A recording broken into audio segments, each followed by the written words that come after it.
Hi అండి అందరికీ. ఈరోజు మనం ఒక అన్నంలో కానీ టమోటా చారు కానీ చేసుకొని తింటే చాలా అంటే చాలా బాగుంటుందండి. చాలా సింపుల్గా రెడీ చేసుకోవచ్చు మనం. అందరైతే వీడియోలోకి వచ్చేసేయండి. చాలా సింపుల్గా నేను రెడీ చూపిస్తాను. ముందుగా మనమైతే స్టవ్ వెలిగించుకొని స్టవ్ మీద ఒక ఎర్రగడ్డలు ఉంటాయి కదండి, అవి బాగా కాల్చుకోవాలండి. ముందుగా అయితే చూసారని ఎలా కాలుస్తున్నాను. అలాగే మీరు మామూలు స్టవ్ మీద పట్టేసిన తర్వాత స్టవ్ ఆపేసుకొని ఆ గంట తీసేసుకున్న గడ్డ సరిపోతుంది. నాకు అదేంటే పట్టుకునే కర్ర ఉంది, అందుకని నేను అలా పెట్టేసుకున్నాను. మీరు కూడా అలా చూసుకోండి. అలా బాగా కాలాలండి, కాలేంత వరకు వెయిట్ చేసుకోండి. మరి ఎక్కువ సేవ చేసేసుకోమాకండి, ఓవర్కి అలాగా కాల్ చేసుకోవాలంతే చాలా ఉంటుంది. నేనైతే మొత్తం 3 గడ్డలు అయితే కాల్చుకున్నానండి. ఆ గడ్డలకి మనం తోలు తీసేసుకోవాలండి. చూసుకోండి ఒకసారి ఎలా తీస్తున్నాను నేను. మీరు కూడా యాస్టీస్ అలాగే తోలు అయితే తీసేసుకోండి. ఆ గడ్డ బాగా కాల్చుకున్నట్లయితే మళ్ళీ మనకి చేయి కాలుతుంది. మనం లైట్ కాల్చుకొని కొద్దిగా చల్లారిన తర్వాత తీసుకోవాలండి తోలు. ఓకేనా?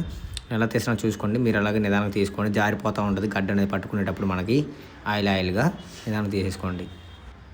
తోలు తీసుకోవడం పూర్తయిన తర్వాత అండి మనమైతే ఎర్రగడ్డలను అయితే సన్నగా కట్ చేసుకోవాలండి.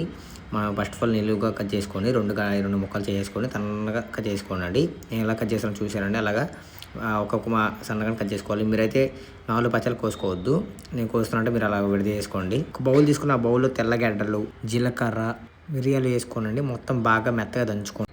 స్టవ్ మీద గిన్నె పెట్టుకొని గిన్నెలో అండి మనం ఒక 1/2 లీటర్ వాటర్ బాటిల్ ఉంది కదా, 1/2 లీటర్ వాటర్ బాటిల్ అయితే వాటర్ అయితే పోసేసుకోండి. కొలత అంటే అవి కొద్దిగా లైట్గా మరగనిచ్చుకోవాలండి. మళ్ళీ మనం అలాగే 2 పచ్చిమిర్చి తీసుకోండి. 2 పచ్చిమిర్చి తీసుకొని మధ్యలోకి అయితే విరక్కొట్టేసి వేసుకోవాలండి. మనం కొద్దిగా లైట్గా వేసుకున్న తర్వాత కొద్దిగా లైట్గా కాగేంత వరకు వెయిట్ చేయండి. కొద్దిగా కాగిన తర్వాత సన్నగా కట్ చేసుకున్న మనం ఉల్లిపాయ ముక్కలు ఉన్నాయి కదండి, ఆ ఉల్లిపాయ ముక్కలు కూడా వేసేసుకోవాలండి. ఒక టమాటాని తీసుకున్నానండి. ఆ టమాటాని 4 పచ్చలకు కోసుకోవాలండి. చూసారా, మంచి టమాటాలు తీసుకోండి, కొద్దిగా గట్టిగా ఉన్న టమాటాలు. 4 పచ్చలు కోసేసుకోండి. ఒకవేళ గట్టిదైతే 6 పచ్చలు కోసుకుని పర్వాలేదు. నేనైతే 4 పచ్చలు కోసేసుకున్నాను. చూసారా, మీరు కూడా అలా కోసేసుకోండి. అలా కోసేసుకుని అలాగా మొత్తం 3 టమాటా ముక్కలు తీసుకున్నాను నేను. కొద్దిగా లైట్గా అట్లా కొద్దిగా మరకనిచ్చిండండి. మొత్తం వేసిన తర్వాత కొద్దిగా లైట్గా మరిగించిన తర్వాత కొద్దిగా పసుపు వేసుకోండి. ఒక గంట వేసుకోండి సరిపోతుంది. అలాగే ఇందా మనం దంచుకున్న మసాలా ఉంది కదండి, అది కూడా వేసేసుకోండి. నేను ఎలా మొత్తం దంచేసాను చూడండి, పచ్చిగా దంచేసుకోండి. మీరు అలా వేసేసుకోండి. గెండితో లైట్గా అలా కలబెట్టేసుకోండి. ఊరకల అలా కచ్చిగా అలా కలబెట్టేసుకోనండి. కొద్దిగా లైట్ కలబెట్టేసుకొని చింతపండు నీళ్ళండి, చింతపండు బాగా పీసుకున్న నీళ్ళు ఉంది కదా, ఆ వాటర్ చింతపండు వాటర్ అయితే పోసేసుకోండి దాంట్లోనే. అలా హీట్ మీద కొద్దిగా చింతపండు వాటర్ కూడా పోసేసుకోండి. అలానే పెట్టారు చూసారు, చేయి మీరు అలా పెట్టడం వల్ల అయిపోతుందండి, తొక్కులు ఏమీ పడకుండా ఉంటాయండి. అందుకనేసి నేను అలా పెట్టానండి. మీరు కూడా అలాగా చింతపండు అయితే అలా పీసుకుంటే బాగుంటుందండి. ఏమి తొక్కులు పడకుండా లోపల బాగుంటుంది. అలా ఇప్పుడు కొద్దిగా మంట అయితే పెద్దగా పెంచుకోనండి. ఇందాక సిమ్లు పెట్టుకోవాలి. ఇప్పుడు మంచి పెంచుకోండి. కొద్దిగా గంట తీసుకొని కొద్దిగా ఊరకలా కలబెట్టేసుకోండి. ఊరక మనం వేసిన తర్వాత బాగా మిక్సింగ్ అవ్వడం ఊరలు కొద్దిగా కలబెట్టేసుకొని సరిపోతుందండి. బాండీలో లైట్గా ఆయిల్ వేసుకొని కొద్దిగా కరివేపాకు వేసుకోండి. కరివేపాకు అలా ఊరక కాగిన తర్వాత పక్కన పెట్టేసుకోండి.